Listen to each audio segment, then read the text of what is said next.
Afternoon, everyone, and welcome to this COP30 side event, Bridging Scientists and Citizens for Climate Action. My name is Yara Saab, and I'm the director of the Euro-Mediterranean Economists Association, and I'd like to thank everyone for joining us from wherever you are. We are meeting at a particularly urgent moment, in principle on the last day of COP30 taking place in Belém, Brazil. Unfortunately, we are all aware of the events that unfolded yesterday in the Blue Zone, and while I'm thankful no one was hurt, we really hope that this doesn't negatively impact the momentum. At COP30, the world is calling not just for more ambition, but really for a different kind of climate governance, one that moves beyond the centralized control and vertical delivery towards more agency, more democratization of decision-making processes, and collective transformation.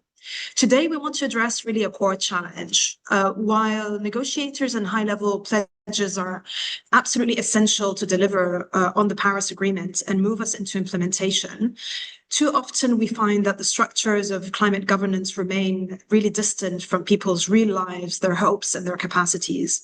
We hear the language of adjustment, language of adaptation, but less often we see the logic of mutual care, of shared responsibility, one that is rooted in lived realities. This is precisely why COP30's presidency is pushing for what we are now calling the global mutirão, a people-powered mobilization, really inspired by Brazil's ancestral indigenous culture. And the mutirão is about collective effort and understanding how everyone comes together to contribute what they can in the spirit of solidarity. The COP30 leadership is not just talking about participation, really, frankly, as we've heard in every COP. They've institutionalized it. The Global Citizens Assembly, for example, is now embedded into COP30's design as a core mechanism for citizen engagement. And we know that just yesterday, the Citizens Track was formally launched by the Brazilian presidency, with voices from across policy, activism, and climate governance, reflecting on why a structured space for global citizen input is really essential, and understanding why it brings value to everyone involved in climate decision-making. This is a transformative idea of bringing the people most affected by the climate crisis into global decision-making, and the Citizens Track can become a real legacy of COP30. So this is really ultimately about power shifting, creating relational infrastructure where citizens are understood to be co-creators of research agendas, of policy solutions, and even climate models that shape futures. So EMEA is really pleased to co-host this event in cooperation with the COP30 Mediterranean Pavilion, together with Isinova, and in collaboration with partners from 3 EU-funded projects, which we'll hear about, Diamond, Community for Living Areas, and Crossrace. Our goal really today is to ensure citizens' assemblies at different levels, be they local, national, or global, and living labs talk about how to not stay in silos so we can explore how connections between scientists and citizens' assemblies can accelerate implementation of solutions grounded in science as well as in lived experience.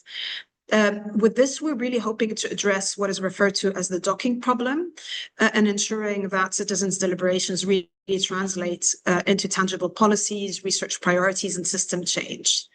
We will have the opportunity to hear from partners involved in the different projects that I mentioned, who will bring us the local experience from municipalities, citizens' assemblies from Milano and Bologna, as well as experience articulating new participatory frameworks beyond classical kind of consultation models. We're also delighted to be joined by the Global Citizens Assembly to hear from their experience and get their reflections on connecting this global movement at the local grassroots level and vice versa. I'm pleased to introduce my colleague Carlos César, who's the executive board member and senior researcher at EMEA, and also the former president and research director at Isinova. Carlo will give us a keynote, sharing his vision on shifting from controlling the climate to caring for it. Then I'll hand over to my colleague Magali Uters, senior sustainability expert and manager of the Communities for Living Areas project, in which EMEA is a proud partner, for her to introduce and moderate our panel discussion. Without further ado, I'd like to invite Carlo to give us an overview of that shift from controlling to caring for climate. Carlo, over to you, and you have 10 minutes.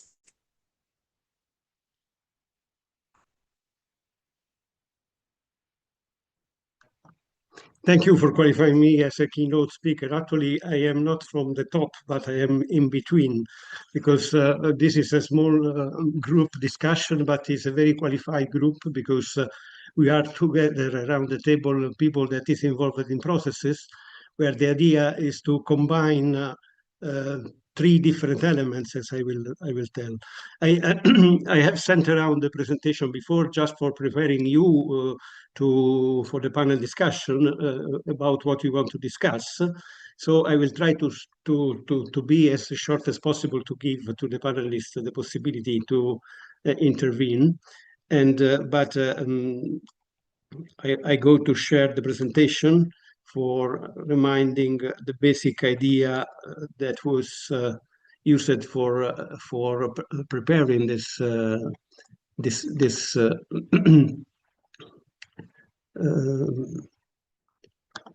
event. I don't know if you see correctly the screen, because I may have the need to.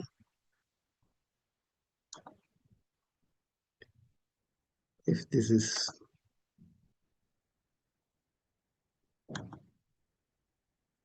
Okay, you can see the screen correctly? I don't know, we could see it before, but now it seems like there's just a gray screen there. I don't know if that's the case for other colleagues as well. Yes. Yeah, for me too. Okay, I know we could more or less see your presentation just a few seconds ago. Mm-hmm. Maybe, Carlo, I can share it for you. Yes, Danielle, if you could share it, that would be great. And Carlo, please let Okay. Danielle know when you want him to move forward with the slides. At least I try to optimize the video. Okay, but let's go. Let's go. Now? Perfect. Thank you, Danielle. Okay, thank you. Go to the next slide. Okay, so the core idea is basic, that I found also in the literature somehow. We are in a situation in which the traditional governance of the climate problem is still rather top-down, at least from the point of view of the experts that are developing climate models to support the activities of the IPCC and the negotiation round of the COPs. And the idea is to go toward a more balanced approach in which you move from controlling the climate to caring for the climate, activating a social movement and using the knowledge for feeding this social movement that take care of ecosystems' health and resilience to climate change from the bottom. So this core idea, of course, is very well aligned with the COP30 goal of incentivizing the action from the citizens and from the bottom to address and accelerate the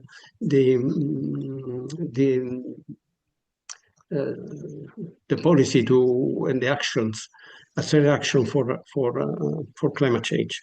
If you go to the next slide. Okay, this corresponds to this vision that is very simply represented in this scheme, that actually we have three main actors to play. The governments and the corporation, the private sector, are those mostly acting today also in the negotiation round of the COPs. But to put also on the same ground and the same capacity of interacting the citizens. And the citizens have two main channels of influencing through the market. So they through market decision about demand and supply directly with the corporation, and of course to influence in the democratic process the governments.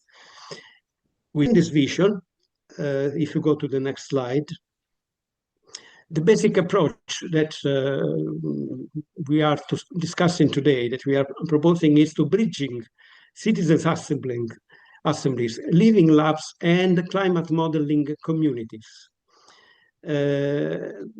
Global and local citizens assemblies on climate. We have here a representative of the global and community assemblies organization, is really one core action that actually, as Yara, you mentioned, has been launched yesterday with the idea of the citizens track.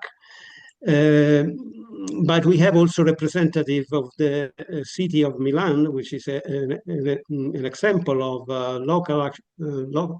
local assembly on climate in Italy. Both the organizer, the municipality, the facilitator, that was the University of Milan, and one citizen participating in this assembly, plus one other citizen from the Assembly of Bologna, because in Italy we have different experiences. So we can look at in this one of the components of the assembly, both how they act at the global networking level and at the local level.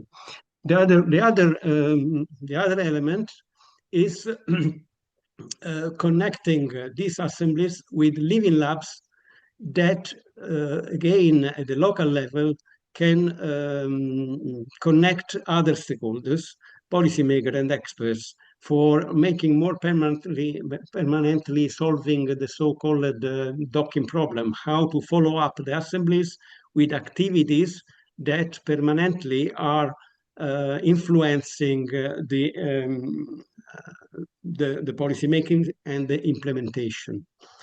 And finally, the third and important element for bridging is bridging citizens with the scientists. And here, scientists, I mean a community of climate modelers and that actually develop the global level models. And these are represented by the European project, Diamond project, and the coordinator is in the panel. How to use these models for feeding citizens assemblies and living lab processes with also the information on global impacts of actions that are discussed at the local level. And this is one issue. And another issue is to do a kind of ethical foresight. By ethical foresight, I mean the foresight in which, when you develop scenarios of global climate change and development, you consider ethical implication for the people. And so you need to involve the perspective of the people into evaluating what this global modeling and the scientific approach is recommending and the outcome of the scenarios. All this combination of these three elements is a solution that we see as one possible solution of the COP30, so-called granary of solutions. If you go to the next slide, okay, go also this slide and the next are just reminding the global citizens assembly process. Go to the next, please. And the key achievement learnings.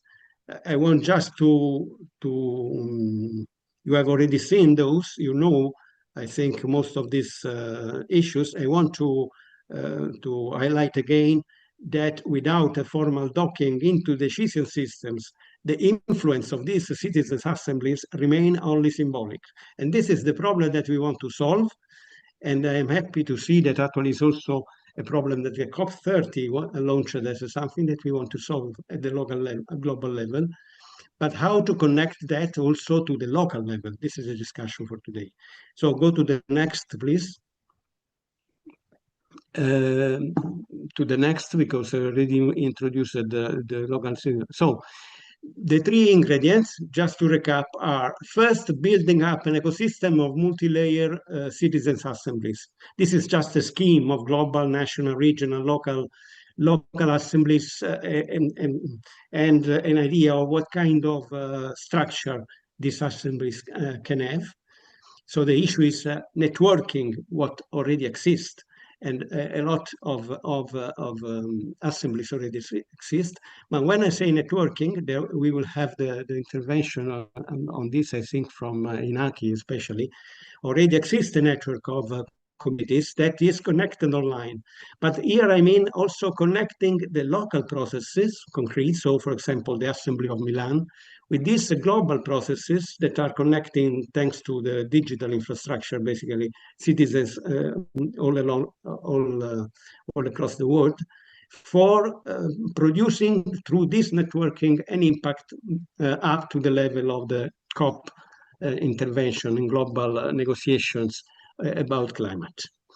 So the next element, this is first thing, the next slide, please. The second ingredient is connecting these local citizens' assemblies with research and policy innovation living lab. Here there is a standard definition of what a living lab is. I give for granted that you know what it is, but actually a living lab is an assembly, but actually is not only of the citizens, is of all the stakeholders involved into a policy innovation process. And the idea is to keep for the time that is needed for following entirely a process, so not a short time, but also for a long time, a permanent structure, into a living lab. In the next slide, I am just giving a schematic graphic representation of the process, where on the left you have a policy innovation context. For example, in Milan was the climate policy, the climate action plan of the municipality. And you have at the center a circular structure of dialogue in which all the stakeholders are involved.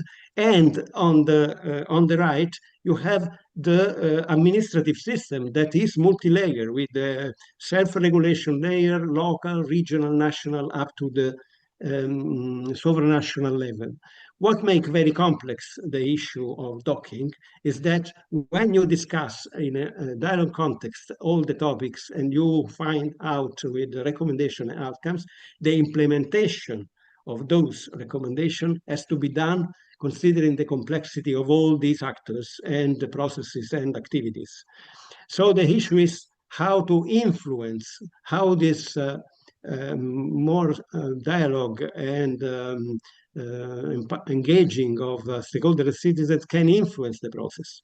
And the connection between the citizens and the stakeholder is in the fact of connecting the citizens' assemblies that are environment for the citizens to discuss with the stakeholders. That can be done in the living lab context.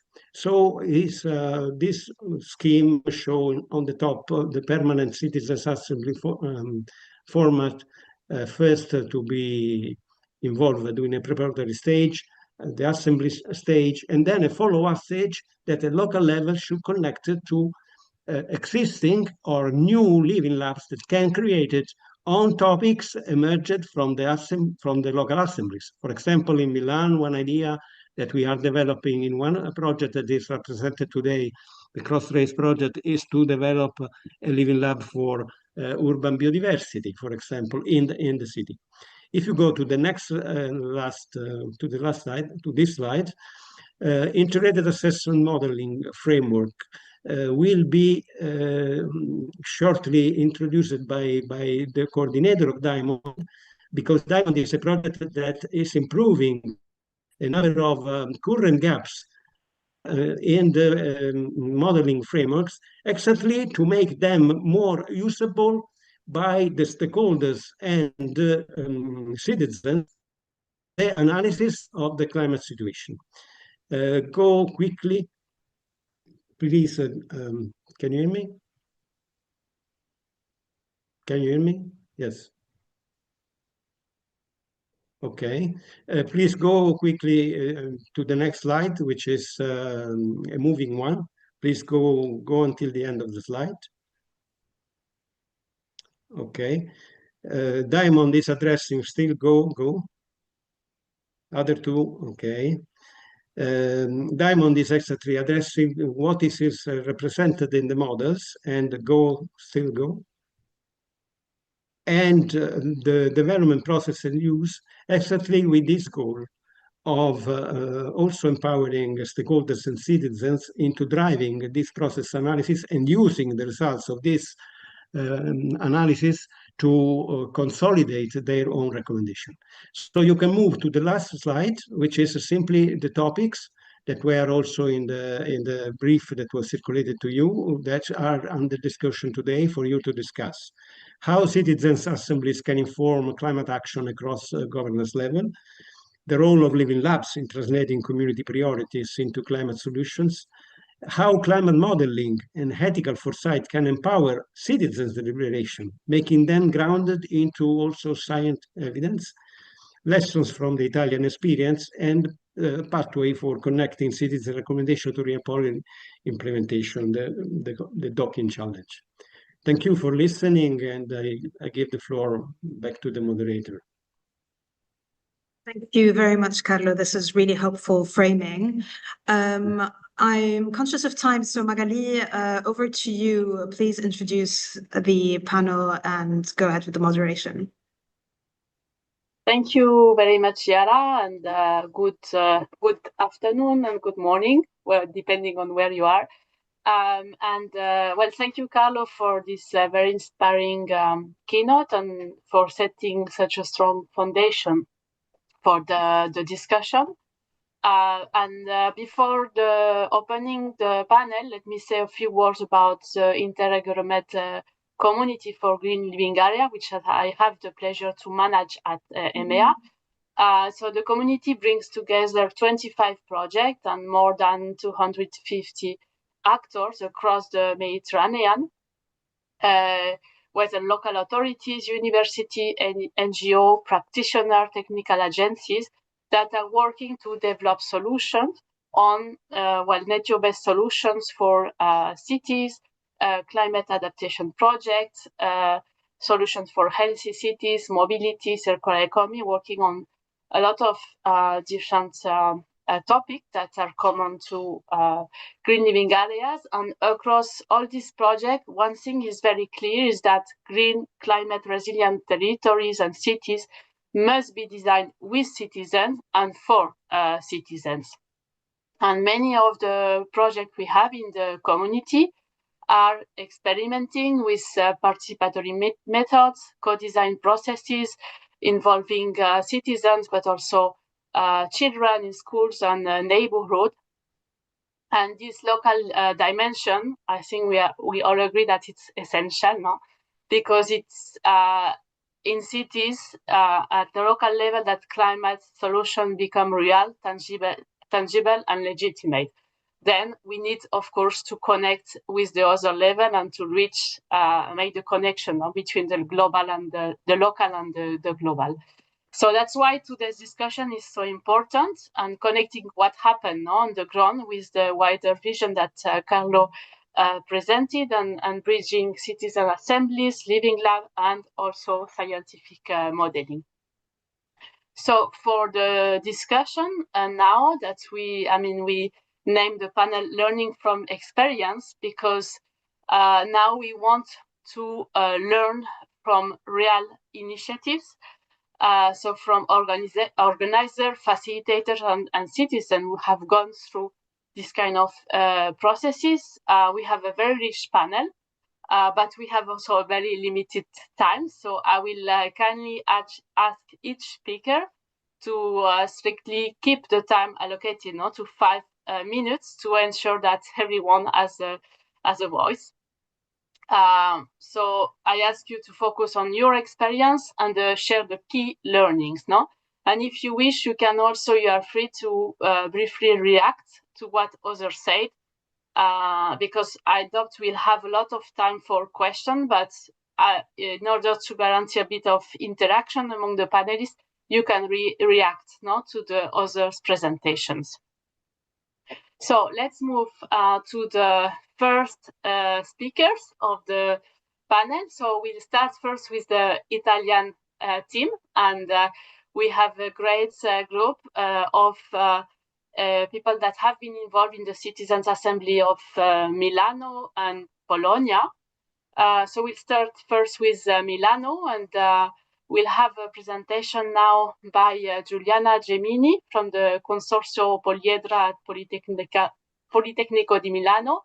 Giuliana supports the facilitation of the Milan Citizens Assembly, and she will do jointly the presentation with Cristina Paci, that is representing the municipality of Milan, that has been also involved in the organization of the assembly.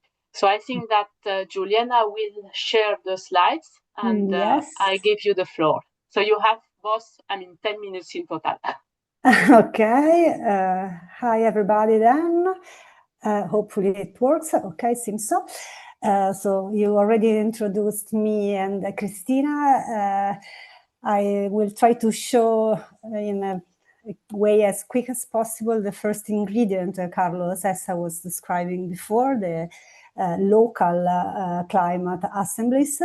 And maybe you don't really need too much explanation on how it works, this kind of experiences. But the key points in any assembly is that you need a sortition to compose a sample of people that in some way give legitimacy to the process, as they represent the population of the place where the experience is held.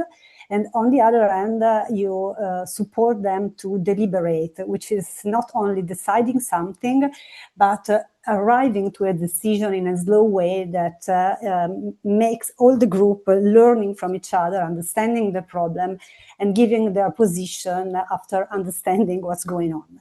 So these are the two main pillars of any assembly, I guess, and we have two other aspects in Milano experience that I think can be relevant for the discussion.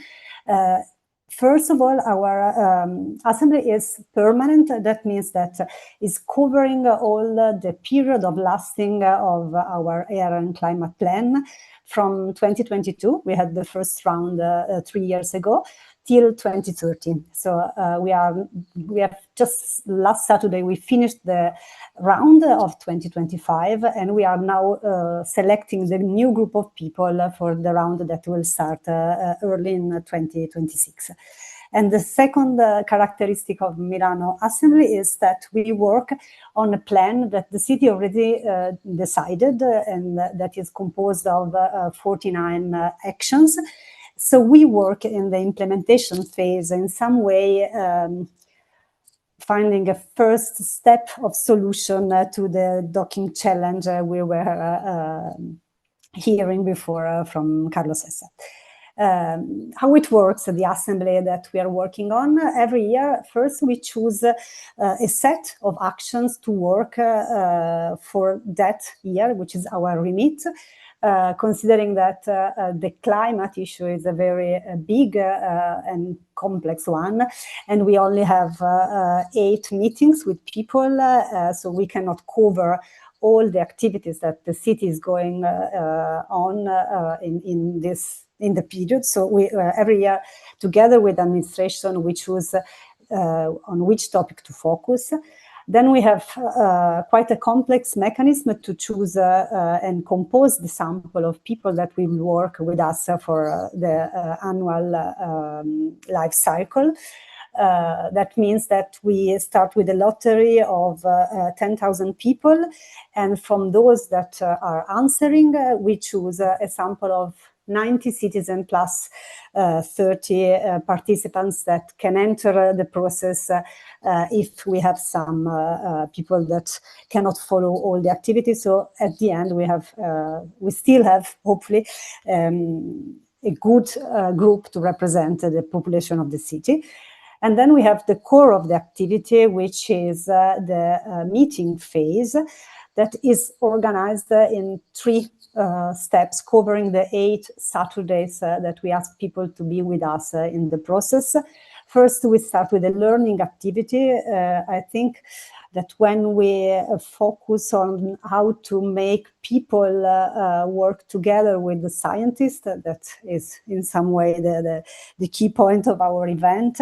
First, they have to understand and to be informed in a way that can make them, can put them all at the same level, more or less, and can supply the wisdom of the city and of the citizens that are participating. After the learning phase, we have the meetings that are the core of the process, the time in which people work together and deliberate. They have time to understand the problem, to give each other's point of view, learn from the technicians that join the process during the meetings, understand from the smaller group in which all the activity of the assembly is organized, and exchange between one group and the other to give feedback to each other, so that in some way they really build a common perspective on the recommendation and proposition that the assembly is building. And the very last phase is the voting phase. The voting phase, they can say yes or no to each of the proposition of the rest of the group, but they also are asked to give reasons for their vote.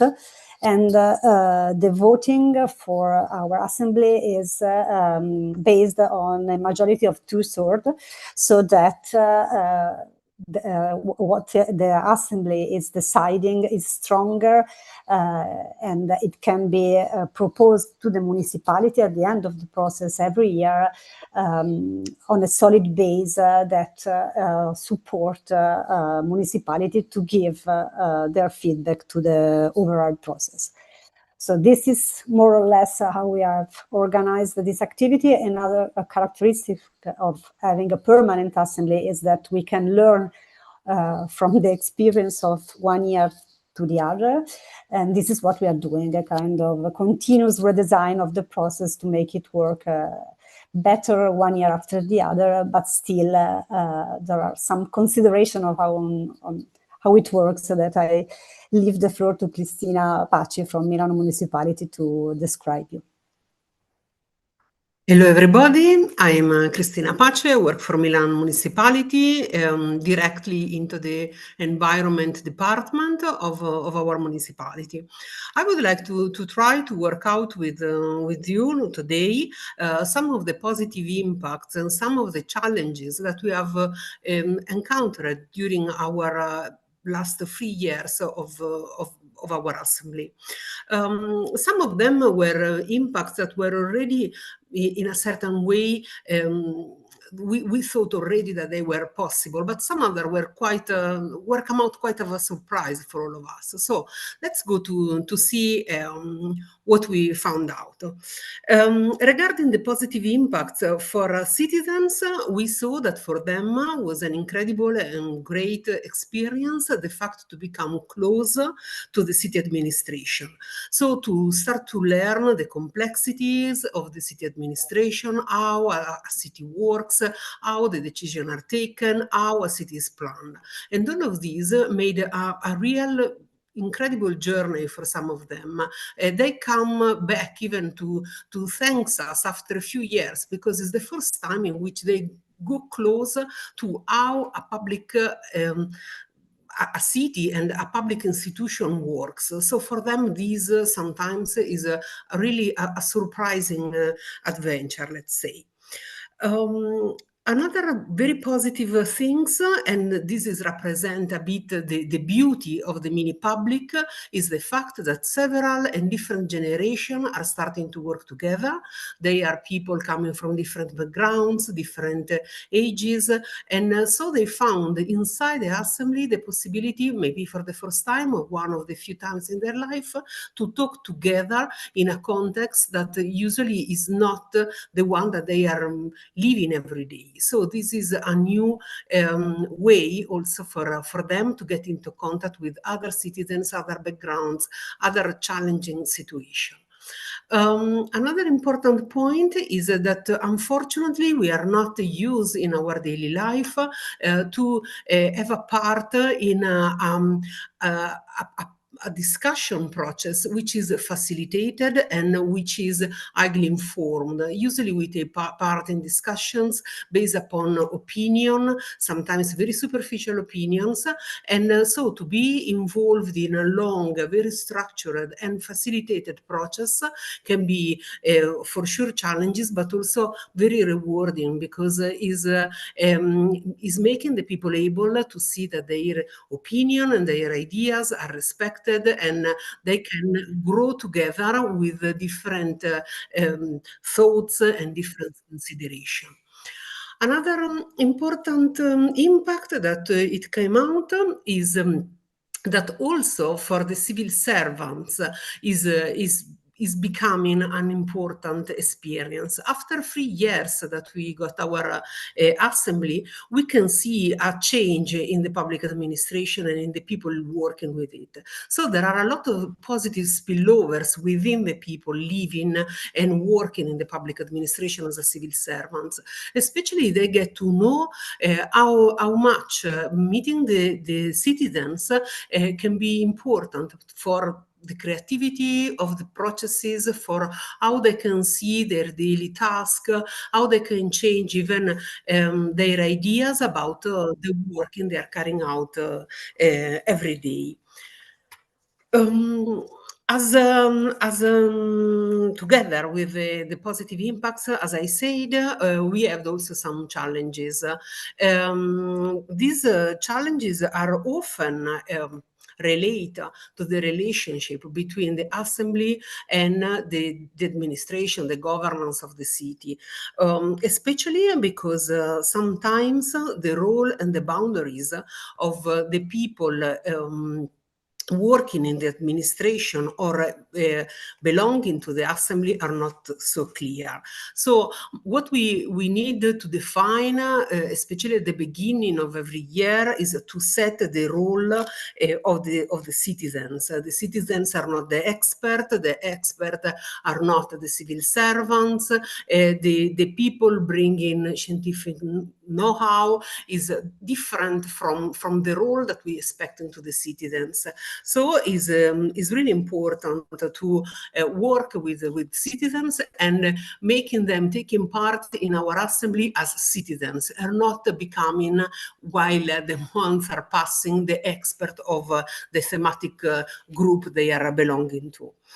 Then another challenge is the complexity of the municipal operations, the complexities of how the city is planned, how it's worked, and often the citizens are not fully grasping the complexities of how the city function, the fact that we got multi-annual budgeting, multi-annual planning, and so it's not so easy for them to understand that a lot of the activities, a lot of the proposals they want to implement are requiring times. I've got a specific timing to respect. Another difficulties that sometimes comes up with a strong evidence is the internal resistance. People working in the public administration are challenged to change their role, the way to talk, the way to think, with the relationship with the citizens.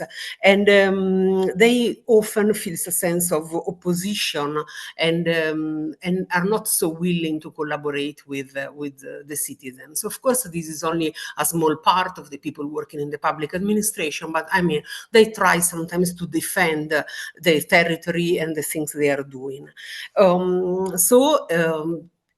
Inserting the inputs coming from the citizens is not always so easy. The last aspect that I would like to point out is the one of the policy integration challenges. So it's regard the fact that it's not easy always inserting or incorporating the recommendation of the citizens inside the policy cycle.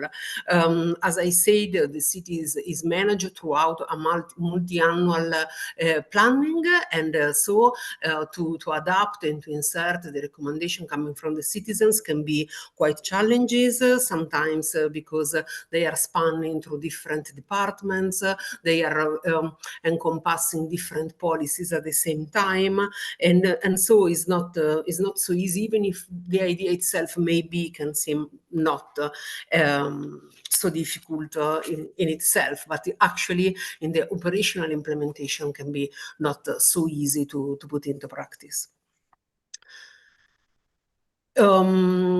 Another interesting aspect that is still requiring, after 3 years of working with our assembly, a bit of attention is the monitoring. We intend the monitoring as the key point for improving our assembly, and is actually still quite challenging because to monitor in an assembly, it means to interrogate oneself about what indicator to use, to talk about impact. So what is impact? How do you measure democracy? How do you measure participation? It's not easy to respond to this question, and it's not easy to understand exactly how to even improve the assembly, how much you have to point and to bet on the learning phase, how much on the involvement of the citizens. So we would like, even throughout these international opportunities, to set and to learn how to work on this, on the monitoring and the measurement of the efficacy and of our assembly. Cristina, sorry to interrupt. You have 1 minute left because now we need to move to the next presentation as well. Despite Okay. it's very interesting. Yeah. Thank you. Okay. There are a few challenges that we work out are related to the citizens' engagement. The first one is the perception of value involving different people, like older people, low-skilled people, people with a different background from the Italian ones, often make them self-inquiring on their role inside our assembly.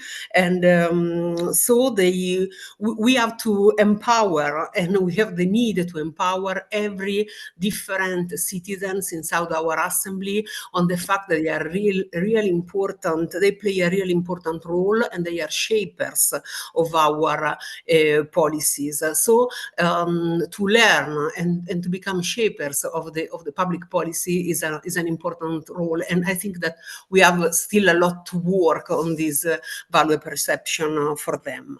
There are also some communicational barriers that sometimes we have to work out because each of us is belonging to a specific group, so we talk in different languages, and during the meeting and the assembly, these aspects, the language aspect and also the communication aspects are becoming very relevant.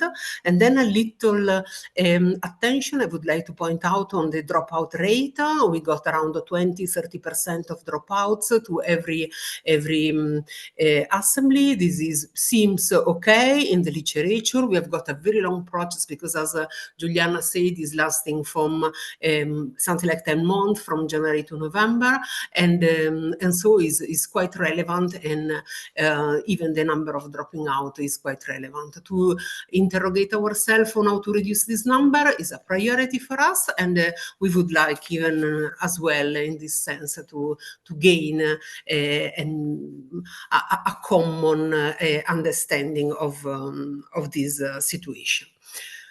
Say that, I would like only to work out and to show you a few numbers after 3 years working together. We got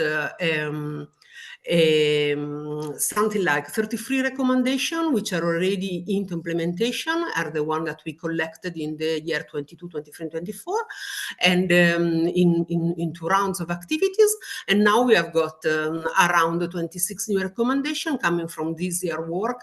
As I said before, we finished our working just last week, but we are starting from January to implement also this new recommendation.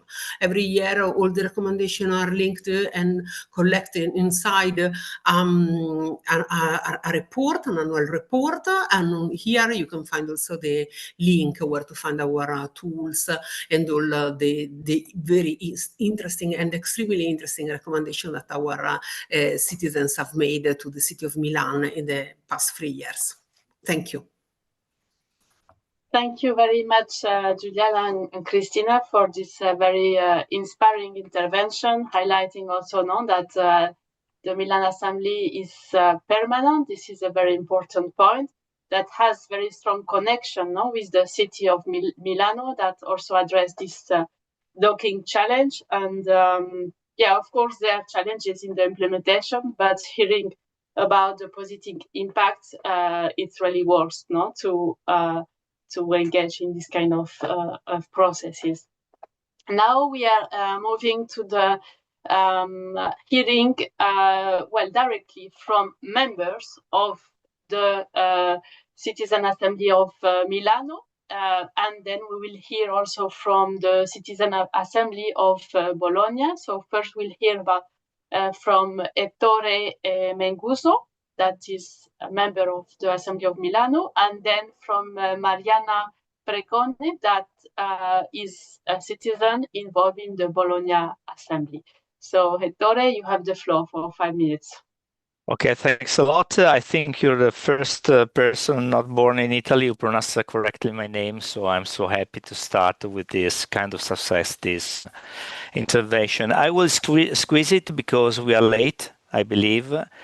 So I will change my intervention, focuses on some critical aspects of the participation, because the happy flow is has been described by Cristina and Giuliana.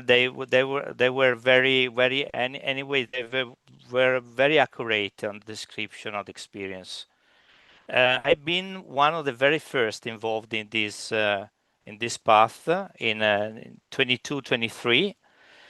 And actually, we were that group was sort of guinea pig of the experience, because we were a sort of try and fail in organization of the assembly. But that was very important experience for me, and also I believe for the organization, because we were able to focus on what are the key issues in such a mechanism.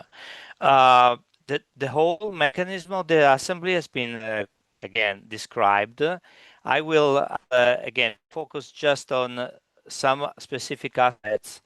One of the fact that we've been learning that the communication of this experience is extremely important, and it's I would say insufficient so far. Even if the people working on this is very committed, but it's difficult to reach the population. Population doesn't understand that there are the institutions which are working with the citizens together, and this kind of message must be enforced. It's something that cannot be realized just with direct contact of the participants. Something which must be institutionalized and make it more efficient. So some aspects of this communication has been already highlighted by Cristina, so I will not reinforce them.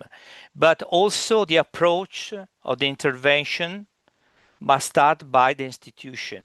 I mean, when you ask, for example, some of the suggestions implying that the people, citizens, spend money to avoid the consequences of extreme weather events or any kind of, I would say, weather-related issue, climate-related issue.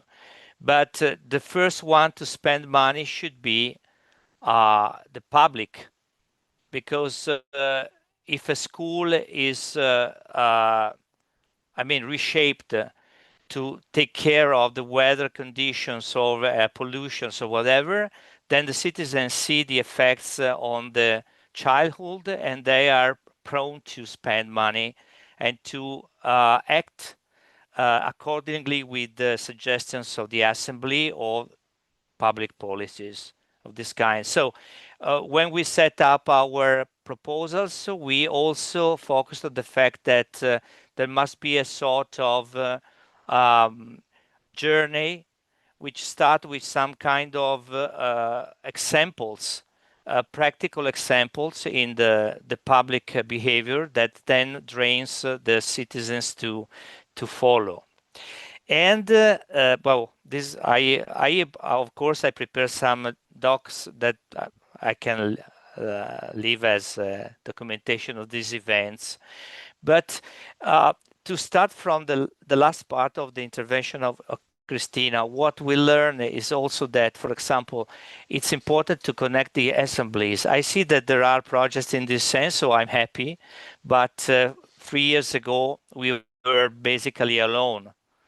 We were not aware of any similar activity in any other country except for, I believe, Göteborg in Sweden. But for the rest, we've been quite isolated. And so one of the means to transfer knowledge would be, or experience would be, that some citizens of a city like Milan goes to Bologna, for example.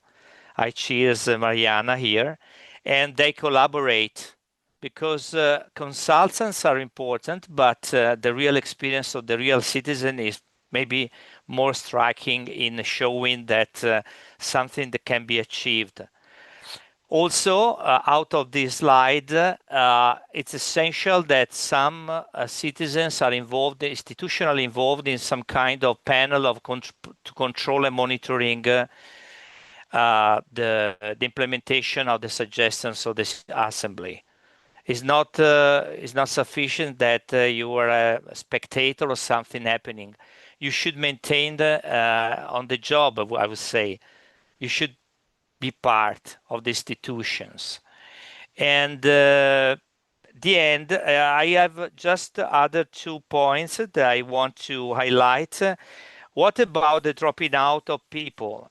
People are dropping out because most of the time they simply cannot stand the activity because they have a job, and the assembly implies studying, implies give time and even money sometimes, but I mean time to participate.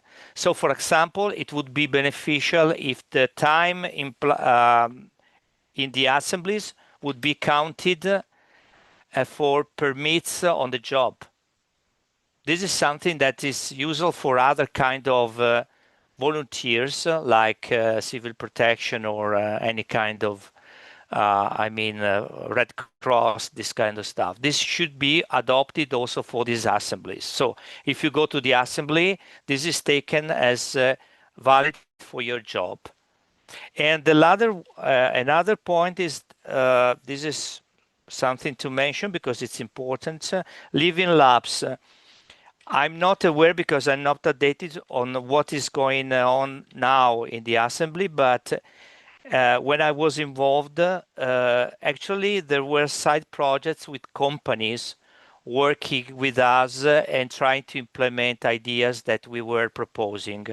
At that time, there was an issue in the funding and the authorization from the public authorities to carry on with these activities because of funding and potential ethical conflicts. So the living laboratory would be a great stuff because we already were on the verge of implementing a few interesting ideas for the people and for the community. So I changed completely my intervention, but I'm happy to do that. So I leave time to Mariana to intervene. Please, Mariana.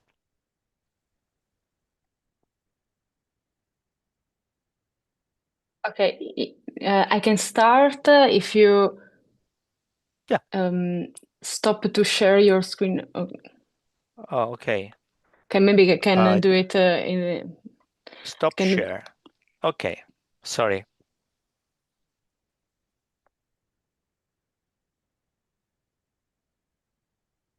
Okay, can you see my screen?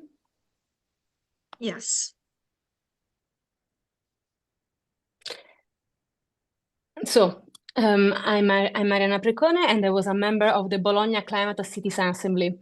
So I will just focus on the key points of the Bologna Assembly and on the observation that I have made with my colleagues in the Assembly over the last 2 years. So, first of all, we were 100 citizens randomly selected to represent the diversity of the urban population, and more than 80% of us attended every meeting until the end.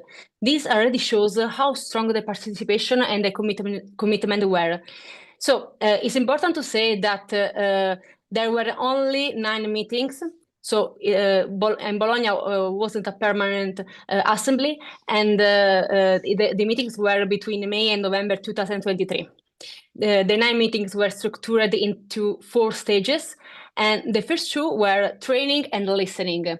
So experts and stakeholders came to speak with us about the climate issues, urban challenges, and potential solutions. This was extremely important because it ensured that everyone started from the same level of knowledge, and it helped the citizens to understand the context, the challenges, and the opportunities before moving to the next phases. The next phases was deliberation and decision-making phases, and was pretty the same of the Milan Assembly. And so we drafted our proposal for the municipality of Bologna. And our recommendation focus on sustainable housing, green spaces, sustainable mobility, and they are public and available on the website of the city of Bologna if you are interested. For me, in my opinion, one of the most important characteristics of our assembly is the monitoring committee, because we are not permanent. The assembly is finished. So we elected this monitoring committee to collaborate with the municipality of Bologna to ensure the implementation of the proposals, to try to ensure the implementation of the proposal. Maybe we can say that it is our way of ensuring a docking between our proposals and a real implementation. And I'm a part of this monitoring committee. And every few months, we meet with the municipal team responsible of climate policies, and they must provide us data, updates, proof of progress. And it was difficult because we tried to translate our recommendations that were qualitative in quantitative to be able to analyze data. And so it's a long journey, because this is a new mechanism. We are still learning, still adjusting, because there were no previous experience to follow. But for me, it's essential to keeping the process alive. And so, why the Citizen Assembly for me are so important? Here are the reflections I developed after this experience. Many citizens are not adequately informed about climate issues. It's not bad faith. They generally don't know. So for me, the training phase of the Citizen Assembly is essential, and I think it should be extended to the whole population. And there is another large group of people, those who do know about climate change, who understand that is a serious issue, but don't know how to act. They don't know where to start, or they don't believe that their action can truly make a difference. Citizens Assembly show them how they can take action. They provide a structured, inclusive, democratic space for doing that. And finally, the impact of a citizen assembly goes far beyond its members. The participants talk about the experience with their families, friends, colleagues. For example, the monitoring committee, organize events in different districts of Bologna to share our story, our proposals, and the people were generally curious, engaged, sometimes even inspired to change small parts of their lifestyle. And so I believe that Citizen Assembly should happen every year, maybe like Milan. I know that there are a lot of things like we have to fix. And but the Assembly citizen empower people, build collective understanding, and create democratic momentum for climate action. Thank you.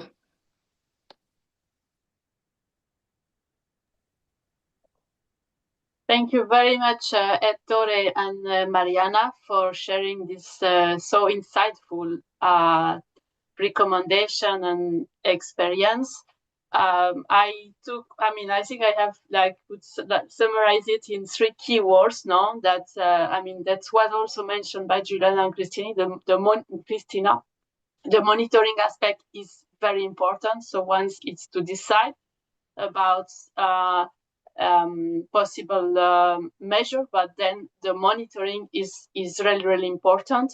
Information also, no, about informing, informing on the process, informing well the members of the assembly. This is key. And then I take also the recommendation of exchange, no, among assemblies, so that you can learn from each other. And I think there is also a global network working on that, no, to foster the exchange. So now we are moving to the next part of the panel, where we will hear from the Diamond project, which is a very inspiring project, and we will discuss how we can connect, no, science and citizen engagement, and more particularly on the issue of climate modeling, on how we can use climate model to support the implementation, for example, of Citizens Assembly, and also on the ethical foresight. So I would like to welcome Konstantinos Kouassidis from the National Technical University of Athens, that is the coordinator of the Diamond project. So you have 5 minutes. It's a very complex topic, but I hope you can, share few, key insights, no, with the panelists today, and then you can share also further information on the chat. Thanks, So Magali. Thank you, Magali, and thanks for having me here in this panel. Yeah, after the very interesting presentations from the Citizen Assemblies, more technical intervention may appear a little more boring, so I'll try to keep it at a more high level. So I'm representing the Diamond project, which is coordinated by the Energy Policy Unit at the National Technical University of Athens, and this is where my intervention comes from, a more research side.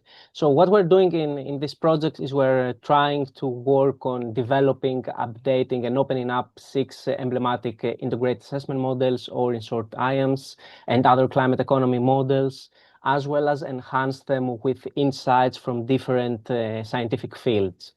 So what are these models that we're talking about? So these are quantitable tools that can be used to offer insights on the impact of climate change mitigation policies, on the interplay of the human and the Earth system, as well as outline ways that we can achieve long-term temperature targets, such as those set by the Paris Agreement.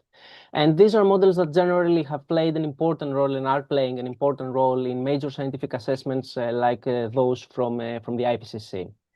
But they're not without limitations, and that's a very important caveat. So usually these models can be quite complex, and occasionally these risks having the models being viewed as black boxes, and this could hamper the legitimacy of such models. And essentially they could hamper how they're viewed from a citizen as well as broader stakeholder and non-expert perspective. So what we're trying to do in Diamond is also bring a transdisciplinary process that focuses on 2 things. First, co-develop these models and their specific capabilities to ensure both openness and, crucially, transparency. And second, co-design research questions that we're going to try to answer through our models. And with this, we aim to ensure both policy relevance as well as, to the extent possible, of course, societal legitimacy and desirability. So in this context, and as we move towards the phase of the project where we run the models, when we perform modeling the runs, how do we expect and anticipate citizen insights to guide our research activities, and vice versa, what contribution do you expect to make to citizen-led efforts? And we've heard already of great bottom-up initiatives from the previous speakers, as well as I'm very happy to see specific recommendations provided both by Christina and Ettore. So what we're trying to do first is try to integrate some of these insights into our modeling process and provide some boundary conditions or some constraints and some assumptions on our models based on these insights, as well as model-specific specific intervention proposed by the bottom-up initiatives. And essentially, this entails also potentially those interventions that are relevant, that we scale them up instead of focusing at the local level, bring them to the global or regional level that the models can focus and try and analyze their impact. Like, for example, for a very brief example, we heard during our engagement with some citizens that there is a great interest in the transport sector. So what we did is bring in insights from psychology and from behavioral studies and perform surveys to actually go beyond the rational approach that models use and have a more real-world relevant policy framework. And another thing that we try to do is create processes where citizens validate our results, and essentially all these model-based scenarios that we're going to develop, have citizens check them and comment on their relevance. And this way we aim to increase the ownership of these scientific results for all citizens and representatives of citizens to actually take them on board and promote them further in their own communities. Obviously, I'll have to put a disclaimer here that models can't do anything. There is a mismatch between the scope. These are global, regional models, whereas many recommendations at the local level, but that doesn't mean that we can't work together. And essentially, to summarize this up, mitigating climate change requires both scientific rigor as well as plurality of perspectives that are brought in the process. So Diamond essentially tries to come and operate at this intersection of quantitative modeling and robust modeling, as well as meaningful engagement. And with this, I'll stop it there and give the floor back to the moderator.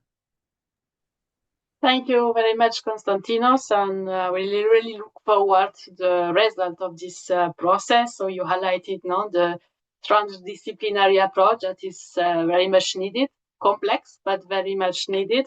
And also all this process of co-development, of co-design are extremely enriching processes. So it will be good to have, also insights and reaction from, like, for example, Mariana and Ettore on this proposal, but we have no time, so maybe for next time. And now we are moving to the next intervention that we will now move to the global level with the Global Citizens Assembly. So we have with us today Iñaki Goni, that is representing the ISBE Foundation. And Iñaki work on large-scale participatory processes, such as the Global Citizens Assembly. So, COP30 has been an important milestone, I believe, for the Global Citizen Assembly. And so I will let you sharing with us, what is the assembly and how, what are the major developments now that happen and what are the next steps. So you have the floor. Very short question for 5 minutes. Huh? Yes, and I'll try to be super brief and to the point. Thank you, Magali. Absolutely, it's been a huge year for the Global Citizens Assembly. A couple of days before, we launched officially the Citizens Track, creating the sort of docking infrastructure that we've been discussing about participation. But I wanted to take a step back and try to understand what's the point of the Global Citizens Assembly. This is a map that I produced with a friend, Maria Paz from Chile, just trying to aggregate how many formal participatory and deliberative processes have happened in the last decades. And as you can see, there are many, and there are many more actually. This is the only ones that we found large repositories for. But only I in Chile analyze about 30,000 community processes and assemblies happening in the last 5 years. But we've been hearing today that processes don't know of each other, aren't learning from each other. They don't even know what is happening. So this is telling us that this is not a problem of the quantum of solutions, or even a problem of finding the best ultimate methodology to improve the experience of the participants at the local level. This is about caring to create a connective tissue that is bringing this together. But we haven't seen that same level of energy in people willing to try to create the infrastructures that connect us, that connect the processes, that make the processes visible to each other, to institutions, to scientists. So if we consider the question like, should we care about doing more local processes, or connecting more to citizens, or connecting more to scientists, or creating more bridges to institutions? My answer would be yes, please. All of that and more. Really working in connecting things. That's the whole premise of what we are trying to do.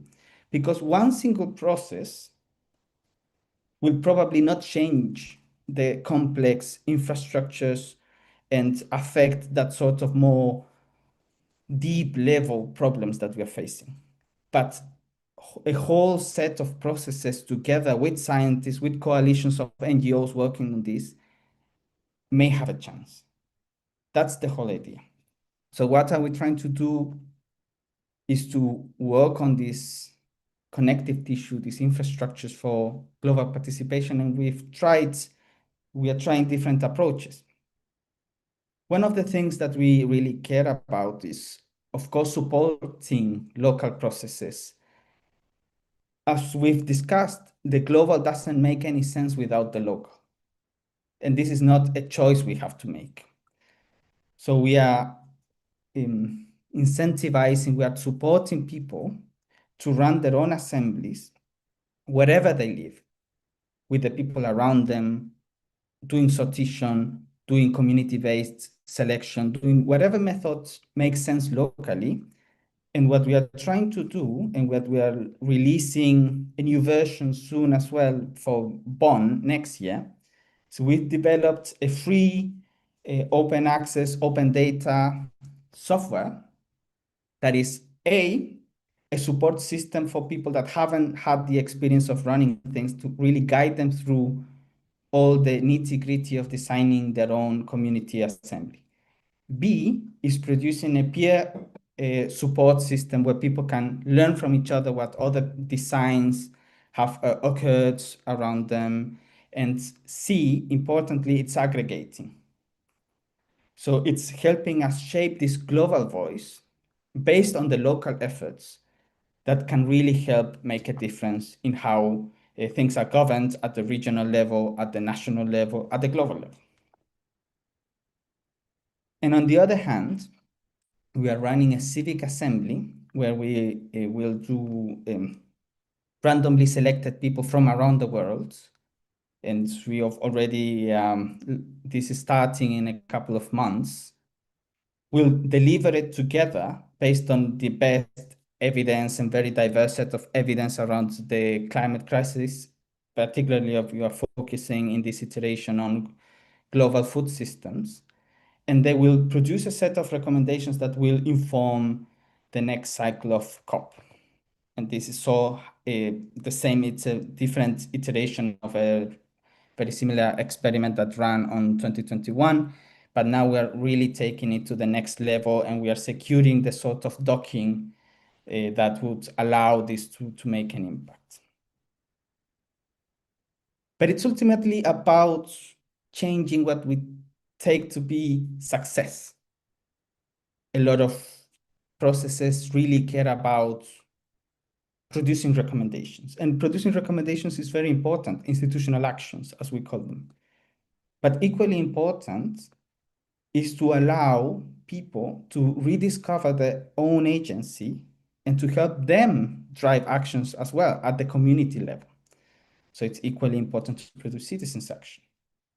And on top of that, it's very important, as I've said, that we create the connective tissue, that we fight polarization by fostering solidarity across peoples, across processes, across belief systems even. So solidarity is equally one of the pillars of what we need to take as success. As Mariana was also saying, learning is very important to fight disinformation and misinformation. So we need to also mobilize these participatory and deliberative systems to fight disinformation and to produce really robust mechanisms of community-led learning across the world, taking a culturally sensitive approach. And finally, of course, inclusion. It's about bringing those voices that are typically underheard, that are typically on the margins of power, and really finding ways to showcase them through the data, through the peer support system, through the case studies, and really bringing them to the fore and making more space for more people, more belief systems, more experiences, and so on. So yes, just to conclude, if you want to learn more about the Global Citizen Assembly, we have a link. If you want to learn more about the community assembly model and the technology that we are releasing to support that, you have another link. And if you are more policy inclined and want to hear about our proposal of the citizens track that was recently released, of course, we have a third link for you. Yeah, that's me. So happy to have a discussion later. Thank you very much, Iñaki. Thank you for highlighting the power of network, the need to connect local with global, and also highlighting also digital tools that are very important, that make a very nice transition to our last panelist. So we have Anya Prislan, that is representing ESAVOT. That is, I'm not sure I'm pronouncing it well, not like Italian. So ESAVOT is a non-profit institute whose mission is to improve the citizen quality of life, closely linked with sustainable development. And you are the lead of a project of the Green Living Area that is named Bauhaus for MED. So that is working using the new Bauhaus principle. And that is also working on developing, among other, digital tools and using the digital public space to shape and involve citizens for regenerative urban solution.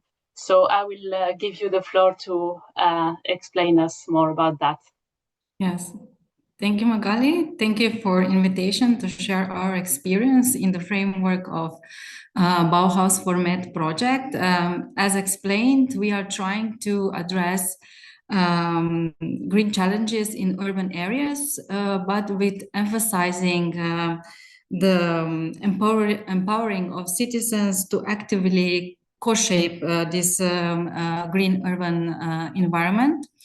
So what we have learned in this past 1 year and a half of the project is some of the similar things that already speakers before me addressed. What I would like to emphasize is first is capacity building. Capacity building and raising knowledge, firstly among public institutions, how to set up the dialogue with citizens and how to lead the process of the dialogue of so complex topic as climate change, green transition, green urban challenges. So what we did in the first year of the project is that we held an internal capacity building of our 3 regions and 2 cities, which have a role of the testing territories in our project. We have an expert partner that was explaining how to start and how to lead the process of the dialogue. in person and also online, because we also have a digital tool that enables participation in the local nodes, which are our living labs, and also Citizens Assembly through the digital space. What we also heard from previous speakers is also raising knowledge, information, and capacities of citizens about the topic. Topic is very complex, so what we do in our project is that the so-called local nodes, which have a role of the living labs and are composed of experts in the field of green transitions, SMEs, research institutions, NGOs. They help to translate the challenges that we discuss with citizens in the way that are understandable for the citizens. The communication from the field also provides the feedback that people, citizens, still see the green transition as something that we must do, because our lifestyle has brought us to the point that we are polluting our planet so much. So they don't perceive green transition as opportunity for the innovation and creativity. They see actually green transition as something that brings restrictions to their lives, not the opposite. And this is where we are using these Bauhaus principles to redirect the dialogue from the restrictions and perceiving of people that they have to do this green transition because of the polluting, to the mindset that the green transition can bring new added value to their lives, that green transition can inspire creativity and innovation. So our efforts are really focused also on that. And regarding the civic engagement, we find very hard in the reality. We have, as people, actually, we are living in very competitive environment, consumer mindset, and the collaboration is not part of this mindset. So what we are trying to do in the project is to go away from this cozy couch consumer mindset to back to the people that are willing to be actively involved in community challenges. So yeah, we are running out of time. I could share some more, but we are focusing on that. What is also important in our project, just to conclude this last sentence, is that we would also like to inspire people to think outside the box, that we can combine projects, that we can use different funding schemes to address a project. And this is why we also raise capacities among citizens and among stakeholders, also how to use alternative funding, crowdsourcing, volunteering into the tackling challenges related to urban green areas. Okay, I think that 5 minutes are past. Thank you.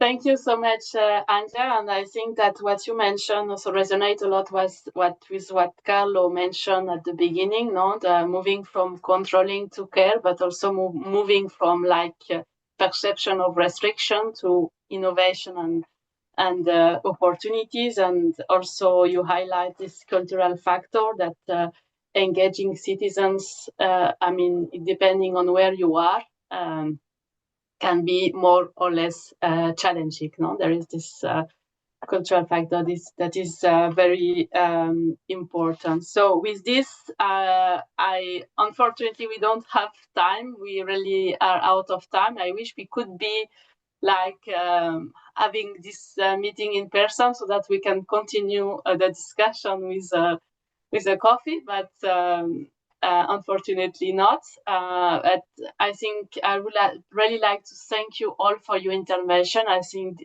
this was a very rich discussion, and I found it very, very insightful. I think that's one message that is clear is that climate governance becomes more legitimate, more creative, more effective when it includes the people, no, who live the transition every day. Of course, there are challenges, but I think it's worth. No, we have seen the positive impact. So this is the way to go. And as we are at the last day of the COP, waiting for the final deliberation, I think today's discussion also was a strong reminder that the global decisions must be grounded now in both scientific evidence and also the voice of citizens. So here we've seen a lot of great examples for that.